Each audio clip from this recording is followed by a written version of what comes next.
Bismillahirrahmanirrahim. Assalamualaikum warahmatullahi wabarakatuh.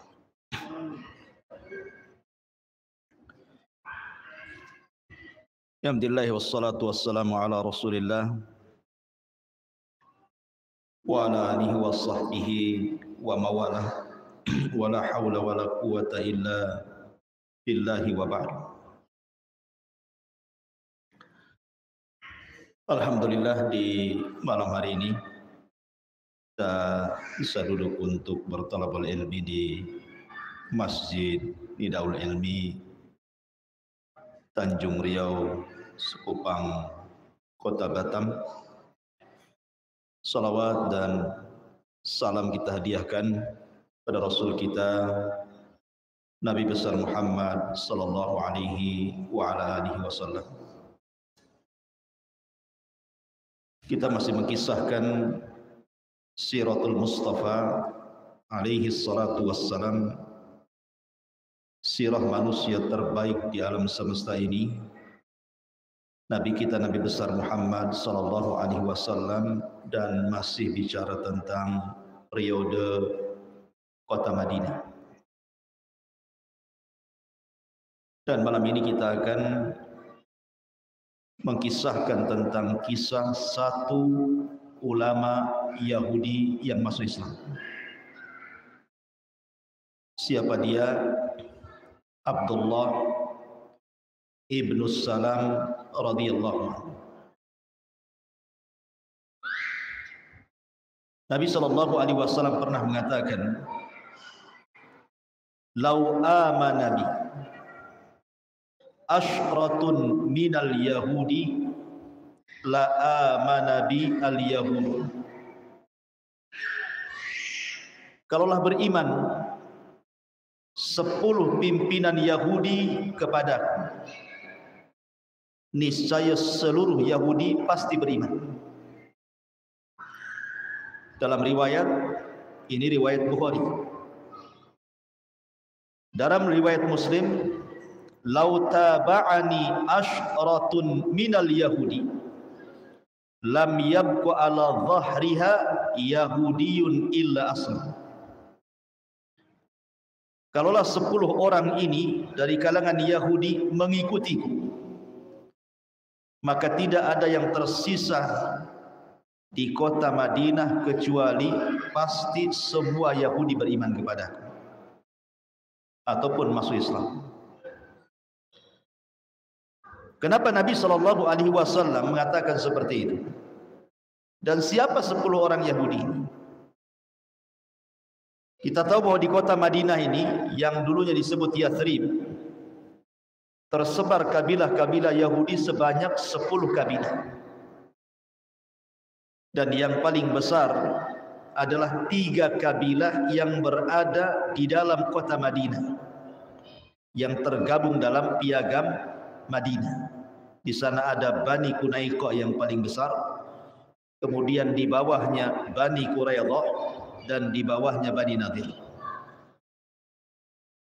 Kalau seandainya 10 kabilah Yahudi ini pemimpinnya semua masuk Islam, niscaya tidak ada di kota Madinah, Yathrib dan sekitarnya kecuali Yahudi pasti beriman.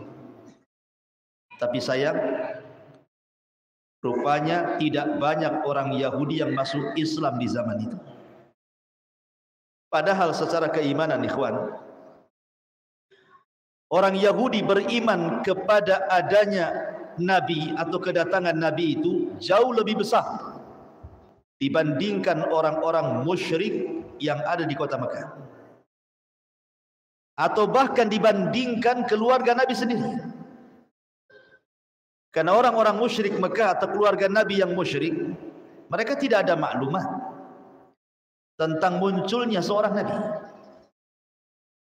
Lain dengan orang-orang Yahudi, mereka ada maklumat bahwa akan muncul seorang Nabi.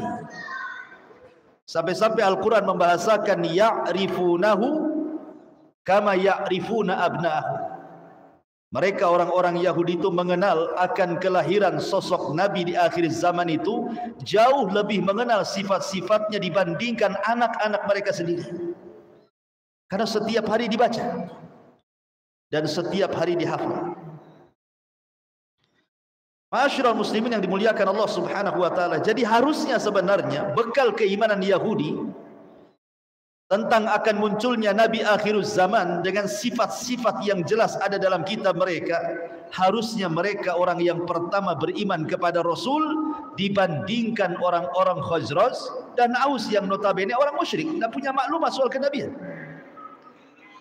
Tapi Allah Subhanahu wa taala memberikan hidayah kepada yang dikehendakinya, bukan hidayah itu diberikan kepada orang sekehendaknya. Hidayah itu milik Allah. Orang yang punya maklumat justru paling keras permusuhannya, orang yang tidak punya maklumat justru pula yang paling taat kepada Rasulullah. Subhanallah. Ma'asyiral muslimin yang dimuliakan Allah Subhanahu wa taala. Di dalam Al-Quranul Karim Allah Subhanahu wa taala berfirman bagaimana permusuhan Yahudi itu luar biasa keras kepada orang-orang yang beriman. La tajidanna asyaddan nasi adawatan lil ladzina amanul yahuda wal ladzina asyraku wa la tajidanna aqrabahum mawaddatan lil ladzina amanul ladzina qalu inna nasara dzalika bi anna minhum qissisina wa ruhbanan wa annahum la yastakbirun. Sungguh engkau akan dapati manusia yang paling keras permusuhannya terhadap orang-orang yang beriman, yang pertama orang-orang Yahudi dulu, baru setelah itu kata Allah, dan orang-orang yang menyekutukan Allah ataupun disebut dengan musyrikun. Lihat tartib ayat ini. Kita tahu bahwa periode Mekah permusuhan orang-orang musyrik kan luar biasa kepada Nabi sallallahu alaihi wasallam.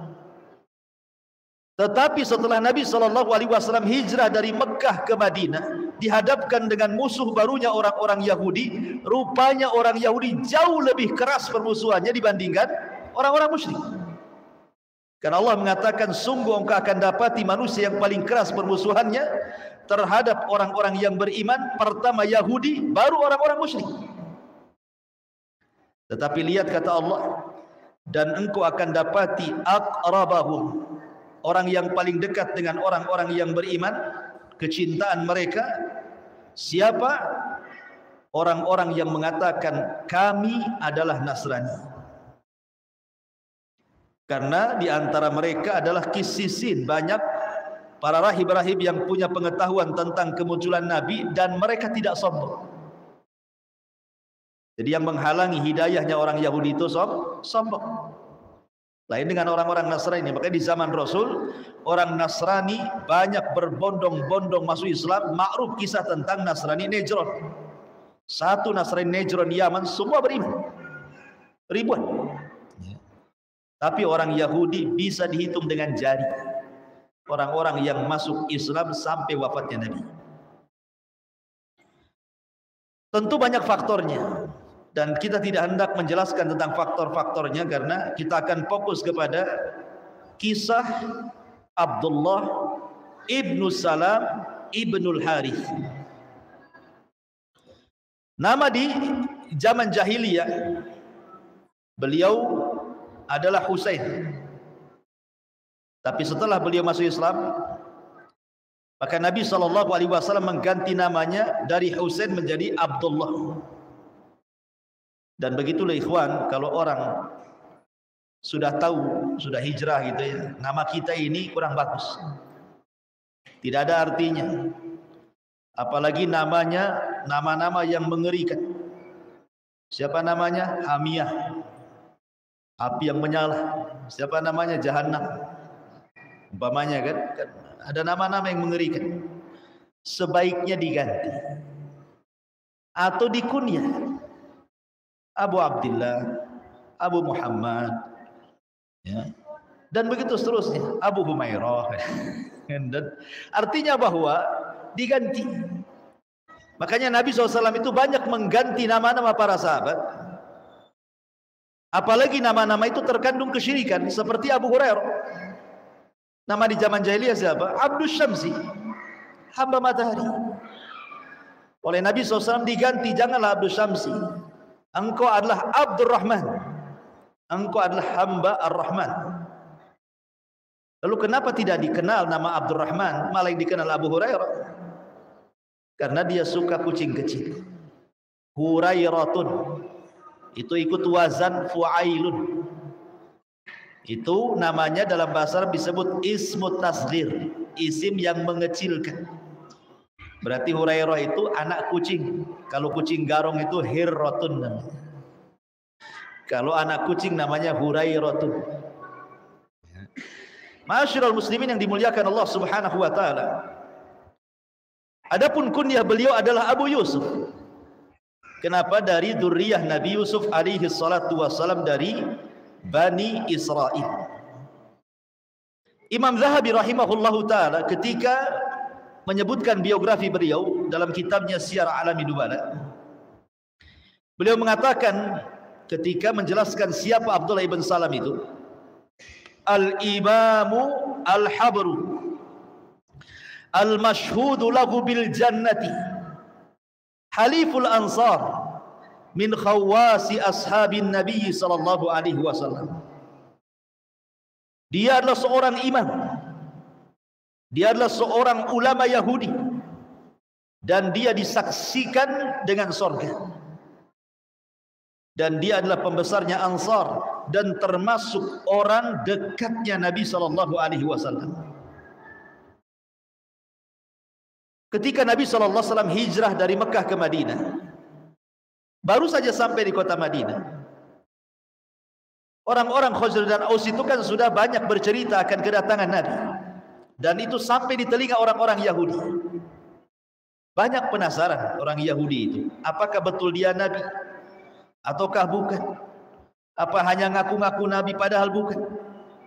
Lah, ketika itu kebetulan Abdullah ibn Salam sedang manjat di atas pohon kurma dan sedang memanen kurmanya untuk dibawa ke keluarganya. Dari kejauhan dia melihat Nabi SAW. Dia pun bertakbir, Allahu Akbar. Kemudian pamannya kaget, kenapa Abdullah ibn Salam bertakbir? Ada apa kau bertakbir wahai Abdullah ibn Salam? Maka dia mengatakan, sungguh seorang Nabi telah datang. Kemudian pamannya mengatakan, sungguh kalau seandainya Nabi Musa muncul hari ini, aku pun akan bertakbir seperti takbirmu. Tapi Abdullah ibn Salam mengatakan, demi Allah, sesungguhnya orang itu yang akan datang, dia adalah saudaranya Nabi Musa, sama-sama Nabi gitu. Akhirnya suatu hari dia menemui Nabi SAW, ingin ngetes Nabi dulu. Biasa orang kalau masih penasaran kan dites dulu, betulkah Nabi, betulkah tidak gitu. Datanglah kemudian Abdullah ibn Salam ini menghadap Nabi SAW, kemudian bertanya soalan-soalan yang menurut dia soalan-soalan ini tidak ada yang mampu menjawab kecuali seorang Nabi. Kemudian mulailah bertanya Abdullah ibn Salam ini kepada Nabi SAW. Pertanyaan pertama, ma awwalu asyrati as-sa'ati? Apa yang pertama kali yang akan muncul dari tanda-tanda kiamat besar sebelum kehancuran alam semesta? Kemudian yang kedua, pertanyaan yang kedua, wa ma awwalu ma ya'kulu ahlul jannah? Apa yang pertama kali dimakan penduduk sorga ketika awal penduduk sorga masuk sorga? Kemudian yang ketiga, min aina yushbihul walad abahu wa ummahu? Kok bisa anak itu ketika lahir ada yang menyerupai bapaknya ataupun menyerupai ibunya? Kok bisa? Bagaimana caranya? Kalau menyerupai tetangganya waspadai itu. Kalau menyerupai bapak ibunya ya wajar dia ada. Ya. Jadi ini 3 soalan yang ditanyakan Abdullah ibn Salam kepada Nabi sallallahu alaihi wasallam. Persis seperti Herakli, raja Romawi, ketika dia bermimpi. Dalam mimpinya bahwa akan ada orang-orang yang akan menggulingkan kekuasaannya. Cirinya orang-orang itu disunat, dikhitah. Kemudian dikumpulkan tuh penasihat spiritualnya itu, dukun-dukunnya. Kemudian tersebarlah kabar bahwa di Syam itu orang-orang yang disunat adalah orang-orang Yahudi.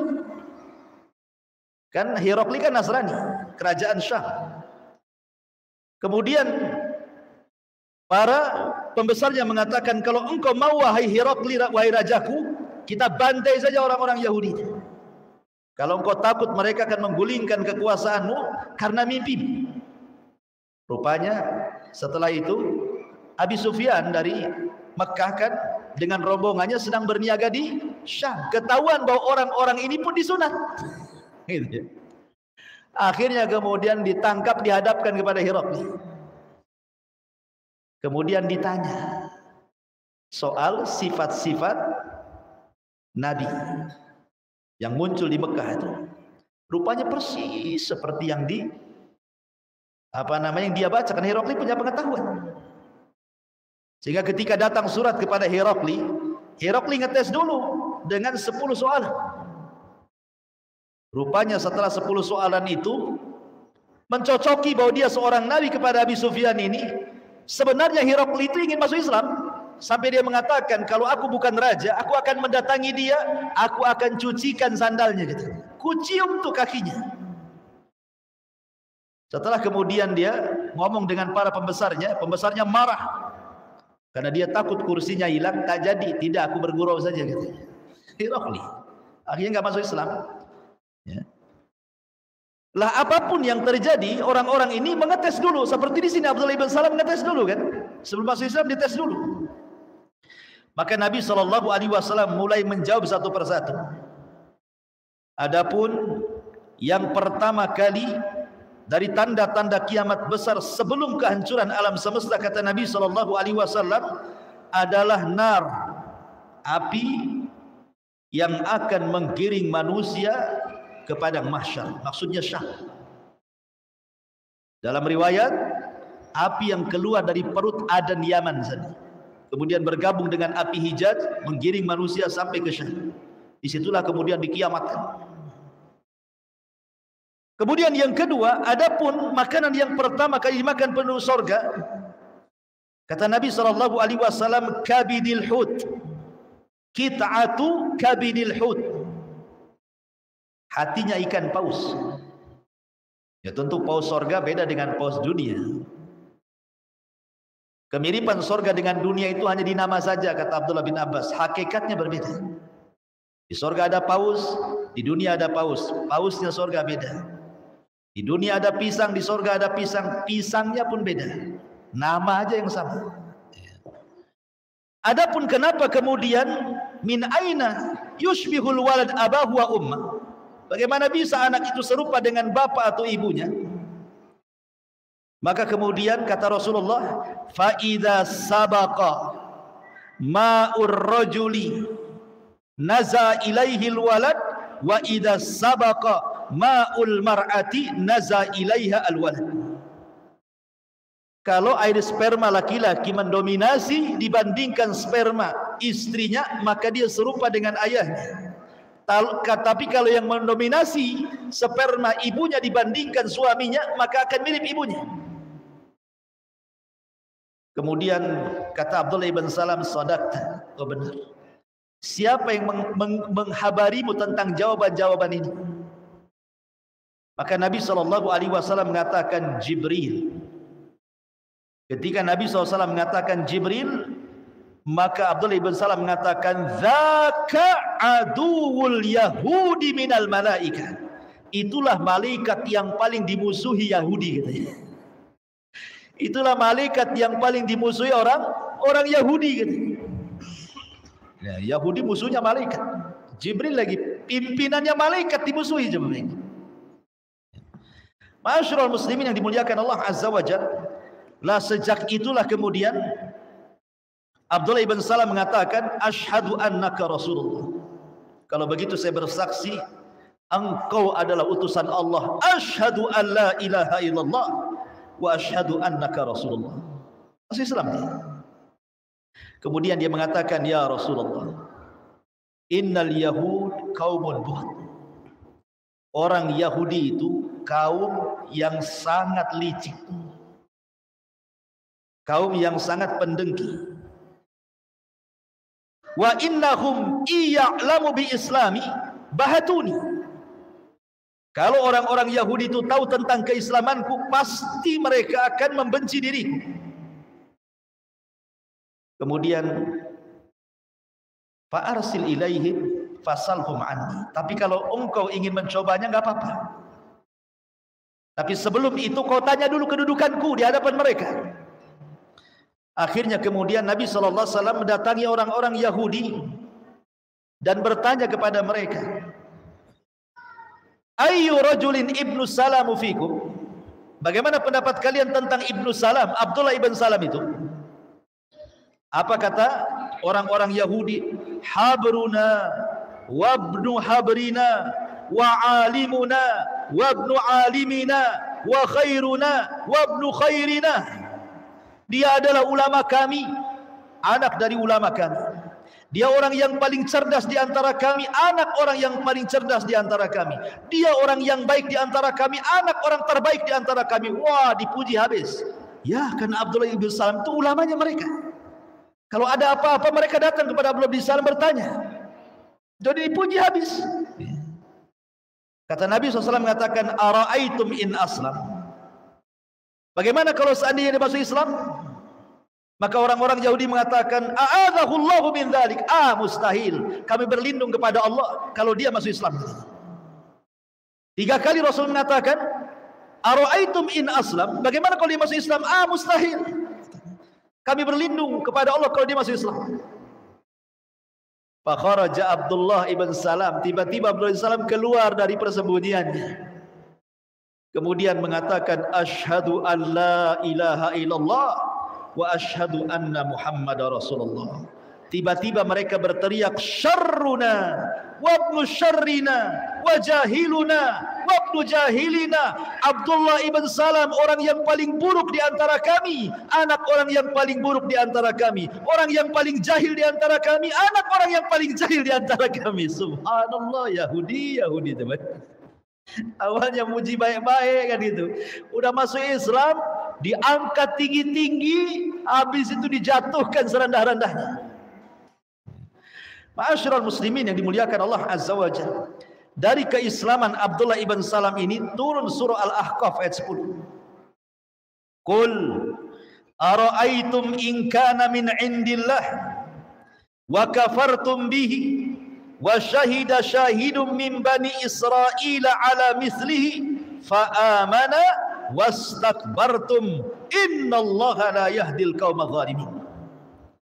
Katakan ya Muhammad, terangkanlah kepadaku bagaimana pendapatmu jika sebenarnya Al-Quran ini datang dari Allah dan kamu mengingkarinya, padahal ada seorang saksi dari Bani Israel, maksudnya Abdullah ibn Salam, yang mengakui kebenarannya yang serupa dengan apa yang ada dalam Al-Quran, lalu dia beriman.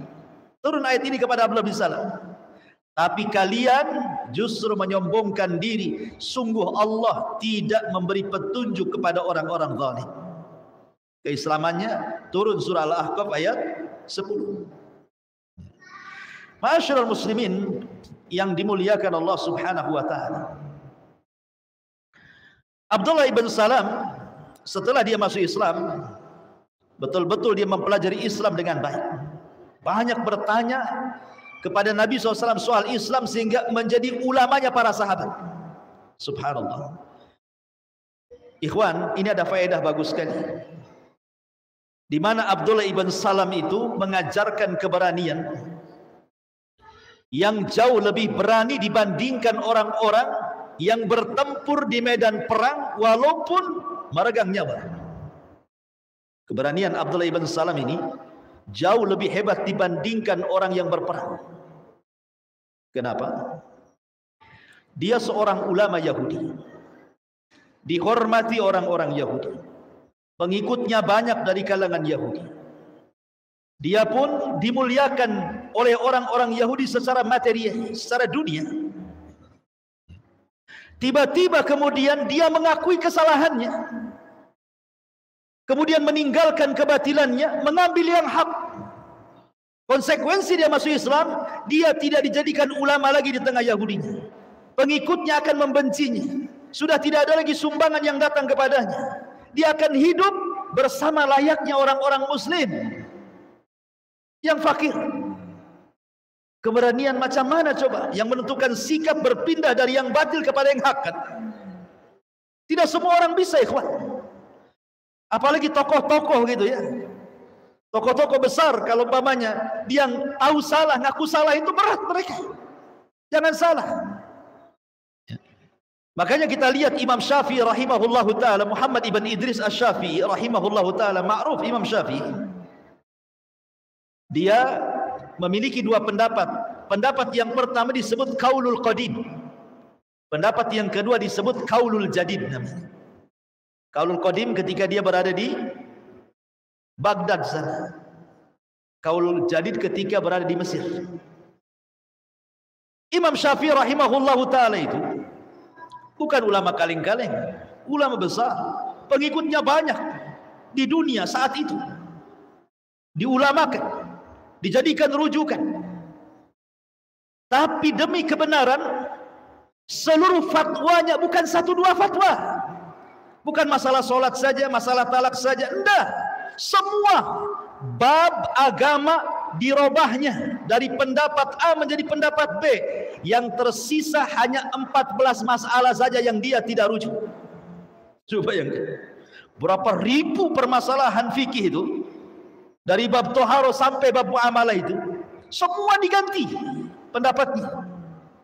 Dan konsekuensinya otomatis orang-orang yang sudah merasa nyaman dengan pendapat lama, ketika Imam Syafi'i tiba-tiba merubah, bisa saja kemudian tidak ikut dia kan? Tapi begitulah para ulama. Dengan beraninya mereka mengatakan yang hak ini hak, yang batil ini batil. Abul Hasan Al-Asy'ari radhiyallahu anhu pencetus mazhab Asy'ariyah. 40 tahun menjadi Mu'tazilah. Kenapa? Karena berguru kepada ayah angkatnya Abu Ali Al-Jubai. Abu Ali Al-Jubai menikah dengan ibunya. Dia jadi anak angkatnya seorang tokoh Mu'tazilah besar. Akhirnya Abu Musa Al-Asy'ari dididik, Abul Hasan Al-Asy'ari dididik oleh Abu Ali Al-Jubai. Jadi tokoh Mu'tazilah 40 tahun, dihormati orang Mu'tazilah. Setelah dia berjumpa dengan ulama-ulama ahli sunnah, berjumpa dengan Al-Imam Al-Barbahari, ma'ruf pengarang kitab Syarhus Sunnah, dan ulama-ulama ahli sunnah yang lainnya yang bermadhab kepada madhab Hambali. Akhirnya taraja, dihilangkan itu pendapat Mu'tazilahnya, kembali kepada ahli sunnah. Ya. Ma'asyiral muslimin yang dimuliakan, itulah keberanian yang sesungguhnya ketika seseorang itu mampu membuang pendapat yang batil dan juga berpindah kepada yang hak. Ini yang banyak tidak dilakukan oleh tokoh-tokoh. Betapa banyak orang yang tahu ini hak, ini tidak ada dalilnya, ini perkara bid'ah, tidak dicontohkan Rasul, ini sesuatu kesyirikan. Tapi dia berpikir, aduh, kalau saya berpindah kepada paham ini bisa diboikot saya kan. Hilang masanya. Ma'asyiral muslimin yang dimuliakan Allah Azza wa Jalla, kembali kepada kisah Abdullah ibn Salam. Abdullah ibn Salam adalah orang yang paling alim dengan Taurat. Karena dia ulamanya masalahnya. Dikeluarkan Imam Bukhari dan Muslim dalam sahih keduanya, diceritakan dari Abdullah ibn Umar radhiyallahu anhuma, annal yahud ja'u ila Rasulillah sallallahu alaihi wasallam fa dzakaru lahu anna rajulan minhum wa imra'atan zanaya. Orang Yahudi, kan kita tahu bahwa Yahudi Madinah kan sudah terikat dengan apa? Piagam Madinah. Mereka tidak bisa keluar dari piagam itu. Ada konsekuensinya kalau sampai mereka keluar dari piagam itu. Jadi suatu ketika orang Yahudi datang menghadap Nabi SAW dan menceritakan bahwa ada seorang Yahudi berzina dengan wanita Yahudi. Maka Nabi SAW mengatakan, "Ma tajiduna fit Taurat fi sya'ni rajmi?" Bagaimana pendapat kalian? Dalam kitab Taurat kalian adakah hukum rajam? Kalau dalam Islam rajam wanita dan laki-laki karena sudah menikah. Bagaimana dalam Taurat ada hukum rajam? Kalau ada rajam saja. Berarti hukum Taurat sama dengan hukum Islam.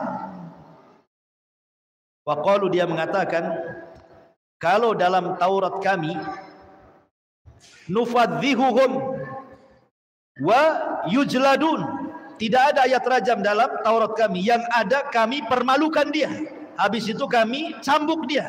Enggak ada rajam dalam Taurat itu. Datang Abdullah ibn Salam, ya, dan mengatakan, kadzabtum, dusta kamu. Dia ulamanya Yahudi, mau bohongi Nabi pula. Ya. Kata Abdullah ibn Salam kepada orang Yahudi ini, kadzabtum, dusta kamu. Inna fiha rajm, dalam Taurat ada ayat rajam. Fa'tu bit Taurat, datangkan Taurat. Kemudian didatangkan Taurat. Saya contohkan ya, didatangkan Taurat. Jadi pas dibaca, pas ada kalimat rajam ditutup sama jempolnya, begini. Dipaksa dia, kalimat rajam jadi tutup sama jempolnya sama dia. Apakah kurang ajar tuh? Habis itu dibaca.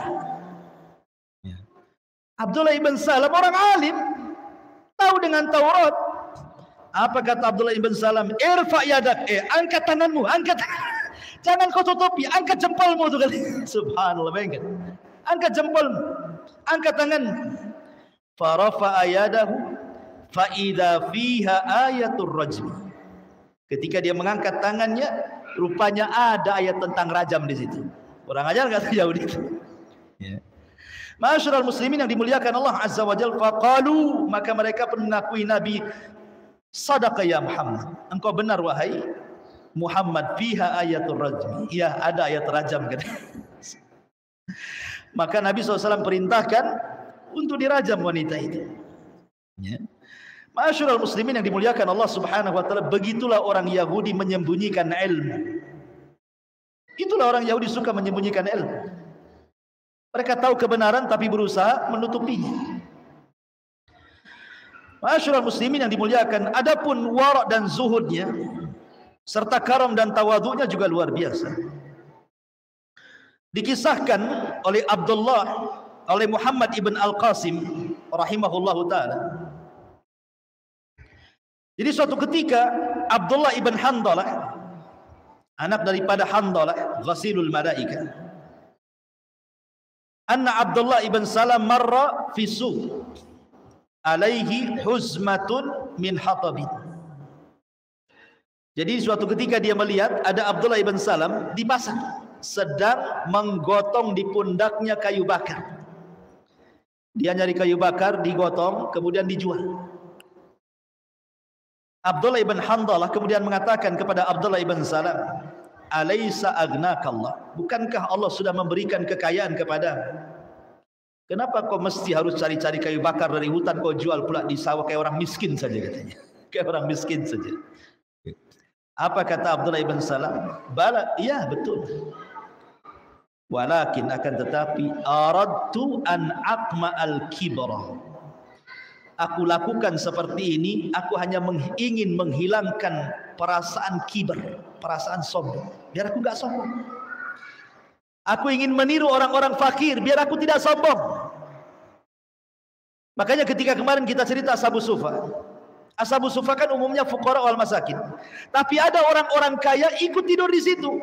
Seperti Ubay ibn Ka'ab, Handalah, Ghasilul Malaika, Al-Haris Al-Ansari. Itu orang-orang kaya. Tapi kalau tidur sama Ashabus Sufa ketika ditanya, karena saya ingin belajar zuhud, belajar sabar, belajar susah, belajar melarat di situ kan. Kata Abdullah ibn Salam, karena aku ingin menghilangkan perasaan sombongku dalam hatiku. Kenapa demikian?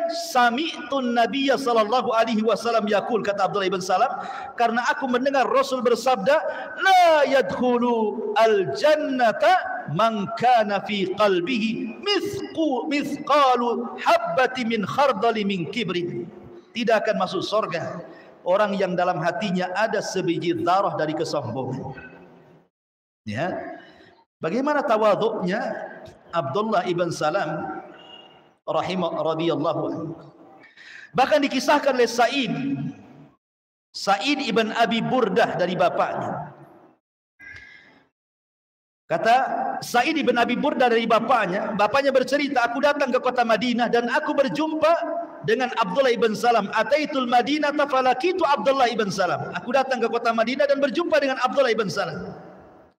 Faqala, maka dia pun mengatakan, ala taji'u fa'ut'imu sawiqan wa tamran wa tadkhulu fi baiti. Tidakkah kau datang berkunjung kepadaku? Aku akan kasih kau hidangan makan dari sawik dan tamar. Sawik itu roti yang sangat lezat, bubur dari roti yang sangat lezat, dan juga tamar. Dan kau masuk ke dalam rumah. Kemudian dia mengatakan, innaka bi ardir riba biha fahish. Idza kana laka ala rajulin haqqin fa uhdiya ilaika hamlu taban aw hamlu syairin aw hamlu quttin fala ta'khudhu fa innahu riban. Maka Abdullah ibn Salam mengatakan, tentu akan tetapi perlu kau tahu bahwa engkau hidup maksudnya di kota Madinah, maksud di tengah-tengah orang Yahudi. Engkau hidup di negeri yang banyak ribanya, riba yang sangat-sangat parah. Kalau seandainya datang kepadamu seseorang dan menghadiahkan baik berupa syair ataupun makanan-makanan yang bisa dimakan, maka jangan kau ambil. Jangan-jangan itu adalah bagian daripada riba, katanya. Tidak mau. Aku takut kau ngasih makan riba kepadaku, katanya. Sampai seperti itu Abdullah ibn Salam. Bagaimana zuhudnya, waroknya gitu. Bahkan hirsuhu mahas sahabah ala khair. Bagaimana semangatnya dia bersama para sahabat untuk menegakkan kebaikan. Diriwayatkan dari Abi Salamah, dari Abdullah ibn Salam, dia mengatakan, qa'adna nafar min ashabin Nabi sallallahu alaihi wasallam fatadzakarna faqulna law na'lam ayyal a'mali ahab ila Allah la amilna. Kata Abi Salamah dari Abdullah ibn Salam, dia mengatakan, kami duduk bersama beberapa kelompok dari sahabat Nabi sallallahu alaihi wasallam, maka kami pun saling mengingatkan. Dan kami pun mengatakan, kalau seandainya kami tahu ada amalan-amalan yang dicintai Allah, pasti kami akan mengamalkannya. Fa anzalallah, maka Allah Subhanahu wa taala turunkan ayat sabbaha lillah ma fis samawati wa ma fil ard wa huwal azizul hakim ya ayyuhalladzina amanu lima taquluna ma la taf'alun. Maka Allah Subhanahu wa taala turunkan ayat, maha suci bagi Allah apa-apa yang ada di langit dan apa-apa yang ada di bumi, dialah Al-Aziz, maha perkasa, lagi maha bijaksana. Wahai orang-orang yang beriman, kenapa kalian mengatakan apa yang kalian tidak kerjakan? Ketika dia mendengar ayat ini, makanya dia mengatakan, apapun amalan yang dihabarkan Rasul kepada kami, maka kami berusaha untuk mengamalkannya. Karena khawatir akan masuk pada lima taquluna ma la taf'alun. Begitulah kondisi Abdullah ibn Salam radhiyallahu anhu. Ma'asyiral muslimin yang dimuliakan Allah Subhanahu wa taala, adapun keistimewaannya, keutamaannya disebutkan oleh Ibnu Wahbin. Dia mengatakan, berkata Imam Malik, yakni qa'imatan bil haqq yuridu qawlan wa fi'lan faya'udul kalam ila ayatil mutaqaddimah wal takum minkum ummatan yad'una ilal khair. Maka hendaklah kalian menjadi umat yang menyeru kepada kebaikan. Kata para ulama tafsir bahwa ayat ini turun juga kepada Abdullah ibn Salam. Hendaklah kalian menjadi umat yang menyeru manusia kepada kebaikan. Karena setelah masuk Islam, Abdullah ibn Salam terus mengajak manusia kepada kebaikan. Kemudian juga Diceritakan oleh Abdullah ibn Abbas radhiyallahu anhuma, ketika Allah Subhanahu wa taala mengatakan laisu sawa min ahlil kitab, tidak sama dari ahli kitab itu ummatun qanitah, ada umat yang senantiasa qaimah, senantiasa mengajak manusia kepada kebaikan. Maka orang ini mengatakan, Abdullah bin Abbas radhiyallahu anhu mengatakan bahwa ayat ini Al-Imran 113 dan 114 itu juga turun kepada Abdullah ibn Salam radhiyallahu anhu. Kemudian juga Nabi SAW sampai menghabarkan Abdullah ibn Salam itu dengan surga. Itu disebutkan oleh Mu'adz bin Jabal radhiyallahu anhu. Jadi Mu'adz bin Jabal ini, dia adalah sahabat yang dikenal dengan alim fil halal wal haram kan.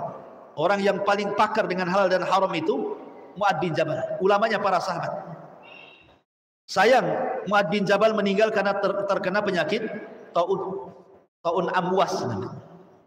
Ketika dia membebaskan Baitul Maqdis, ada satu kota namanya Amwas. Lah Mu'adz bin Jabal terkena wabah taun amwas dan meninggal sebabnya. Setelah Abu Ubaidah ibn Jarrah sebelumnya meninggal dengan taun amwas, giliran kemudian Mu'adz bin Jabal. Jadi sebelum wafatnya Mu'adz bin Jabal ini berpesan dan mengatakan bahwa iltamisul ilma an arba'atin. Kata Mu'adz, kalau kalian ingin mencari ilmu, carilah dari 4 orang. Itu sebelum wafatnya Mu'adz bin Jabal berwasiat, kalau kalian ingin cari ilmu, carilah ilmu dari 4 orang. Kemudian beliau mengatakan, yang pertama Uwaimir, atau disebut dengan Abi Darda, Salman Al-Farisi, Abdullah ibn Mas'ud, dan Abdullah ibn Salam. Kenapa demikian? Karena aku mendengar Nabi SAW mengatakan, innahu ashiru ashratin fil jannah. Karena dia orang ashiru ashra, artinya orang ke-10 yang dijanjikan oleh Nabi SAW dengan surga. Jadi Mu'adz bin Jabal sangat mengagumi Abdullah ibn Salam, sebab Rasul pun menghabar gembirakan kepada Abdullah ibn Salam dengan surga. Mana lagi manusia yang paling bahagia ikhwan, yang disebut namanya dan dipastikan masuk surga. Ma'asyiral muslimin yang dimuliakan Allah Subhanahu wa taala, adapun hubungan baik Abdullah ibn Salam dengan para sahabat, suatu ketika Ali radhiyallahu an berada di Irak dan dia menjadi khalifah kaum muslimin, Abdullah ibn Salam menasihati Ali bin Abi Thalib dengan mengatakan, ilzam mimbara Rasulillah, fa in taraktahu la tarahu abada. Wahai Ali, kata Abdullah ibn Salam, menetaplah di mimbar Nabi. Kalau engkau tinggalkan, maka selamanya kau tidak akan melihat mimbar lagi. Ya. Maksudnya mimbar Nabi SAW. Maka Ali memuji beliau dan mengatakan, innahu rajulun salihun minna.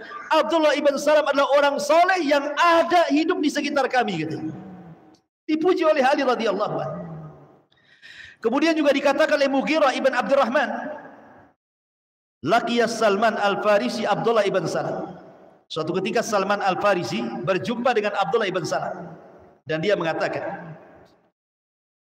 kalau seandainya engkau mati sebelumku, imitta qabli, kalau kau mati sebelumku, fa akhbirni ma talqa, habarkan kepadaku apa yang kau jumpai. Tetapi kalau seandainya aku mati sebelummu, aku akan habarkan apa yang kau jumpai. Rupanya Salman lebih dahulu mati dibandingkan Abdullah ibn Salam. Ingat, Abdullah ibn Salam ini usianya panjang kan, sampai dia meninggal di kekhilafahan Muawiyah bin Abi Sufyan. Ya, jadi lumayan usianya panjang Abdullah ibn Salam ini. Rupanya Salman lebih dahulu meninggal dibandingkan Abdullah ibn Salam. Maka dia mengatakan, kaifa anta ya Aba Abdillah. Ketika meregang nyawa nih, nyawanya sudah mau keluar, sedang sakaratul maut. Maka Abdullah ibn Salam bertanya, bagaimana kondisinya wahai Aba Abdillah? Maksudnya Salman Al-Farisi itu kunyahnya. Kata Salman, bi khairin. Demi Allah, aku dalam kondisi baik. Begitulah orang yang beriman. Kalau mendekati kematian justru itu sebuah kebaikan. Qala ayyul a'mali wajadta afdal. Sebelum kau mati wahai Salman, Aku ingin tanya sama kamu, tolong jawab ya. Amalan apa yang paling afdol menurut kamu? Orang mati ditanya amalan, mau mati itu. Ya. Sebelum kamu mati saya mau tanya, menurutmu amalan yang paling afdol itu apa? Sambil telinga didengerin tuh. Takut nggak kedengaran? Kata Salman, wajadtu tawakkula syai'an ajiba. Kalau engkau ingin mengamalkan sesuatu, aku tidak pernah melihat amalan yang lebih afdol melebihi tawakal, katanya. Kemudian dia mati. Subhanallah. Ya. Sampai seperti itu. Ya. Dan ini menunjukkan bahwa tawakal adalah afdalut tauhid. Seafdol-afdolnya tauhid adalah tawakal. Tawakal itu mudah sekali kalimatnya, tapi dalam kehidupan sangat berat. Ya, karena tawakal ini perlu i'timad al-qalbi, betul-betul hati disandarkan dengan jujur kepada Allah Subhanahu wa taala. Ma'asyiral muslimin yang dimuliakan Allah Subhanahu wa taala. Kemudian Abdullah ibn Salam, di antara salah satu kalimat yang didengar dan itu sangat berasar pada dirinya yang menguatkan keislamannya adalah azannya. Ketika Nabi SAW datang ke kota Madinah, kemudian Rasul berkhutbah. Pertama kali khutbah Rasul ketika sampai di kota Madinah, apa khutbahnya Rasul? Ya ayyuhan nas, afsus salama bainakum, wa at'imut ta'ama, wasilul arhama, wa sallu bil laili wan nasu niyam, tadkhulul jannata bisalam. Ini khutbah pertama Rasul ketika sampai di kota Madinah. Wahai manusia, sebarkan salam. Berilah makan orang-orang yang membutuhkan makanan. Sambungkan silaturahim. Dan salatlah di tengah malam saat manusia sedang tertidur, maka kalian akan masuk surga dengan selamat. Kemudian Abdullah ibn Salam dia mengatakan, pada nautu minhu, aku pun mendekat dia, wasyahadtu, dan aku pun wasyahidtu, dan aku menyaksikan alla ilaha illallah wa anna Muhammadar Rasulullah. Dia pun bersyahadat di hadapan Rasul. Kemudian Rasul iltafat, menengok, mas muka siapa kamu? Dia mengatakan Al-Husain ibnu Salam. Maka Rasul mengatakan, bal anta Abdullah ibnu Salam. Kau bukan Husain ibnu Salam, tapi engkau adalah Abdullah ibnu Salam. Sejak itu berubah namanya dari Husain ibnu Salam menjadi Abdullah ibnu As-Salam. Ma'asyiral muslimin yang dimuliakan Allah Azza wa Jalla, sampai di sini kisah Abdullah ibn Salam. Setelah ini kita akan bercerita permusuhan orang-orang Yahudi kepada Nabi SAW periode Madinah. Bagaimana sampai terjadi peperangan dan terusirnya Yahudi dari kota Madinah. Masih panjang. Subhanakallahumma bihamdika asyhadu an la ilaha illa anta astaghfiruka wa atubu ilaik. Allahu ta'ala alam. Assalamualaikum warahmatullahi wabarakatuh.